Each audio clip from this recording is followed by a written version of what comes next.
পেট সিটিতে টিউমারের মতো একটা জিনিস দেখা যাচ্ছে এবং সেটা জ্বলছেও পেট সিটিতে, কিন্তু ডাক্তার বলেছে বায়োপসি করতে। তো বায়োপসি করাটা কি খুব জরুরি? তো এটা নিয়ে আমরা আজকে আলোচনা করব। নমস্কার, আমি doctor Sandip Ganguly, medical oncologist, Apollo cancer hospital, Kolkata. PET সিটিতে কোনো লিশন বা টিউমারের মতো জিনিস দেখা গেলেও ওইটা যে ক্যান্সারের জন্য হচ্ছে এই ধারণাটা ভাবা ঠিক না। কারণ শুধু টিউমারই না, ইনফেকশন যেমনি যক্ষার জন্য কিন্তু পেট সিটিতে আপটেক দেখা যেতে পারে। তাই ওই জন্য বায়োপসি করাটা খুবই জরুরি। কারণ এটা দেখা উচিত যে ওই জায়গাটা যেটা জ্বলছে সেটা ক্যান্সারের জন্যই জ্বলছে কিনা।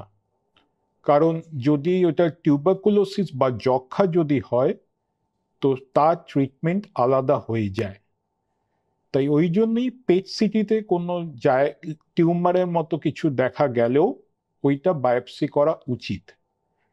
বায়োপসি শুধু ক্যান্সার ডায়াগনোসিস করার জন্য না, পরবর্তীকালে ক্যান্সারের যে চিকিৎসা তার জন্য কিন্তু বায়োপসিটা করা উচিত।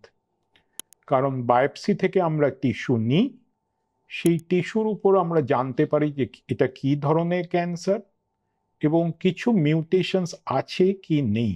কারণ হাতে যেমনি 5টা আঙ্গুল সমান না, 5 ধরনের ক্যান্সারের চিকিৎসাও কিন্তু আলাদা। তাই এটা জানার জন্য কিন্তু বায়োপসি করা জরুরি।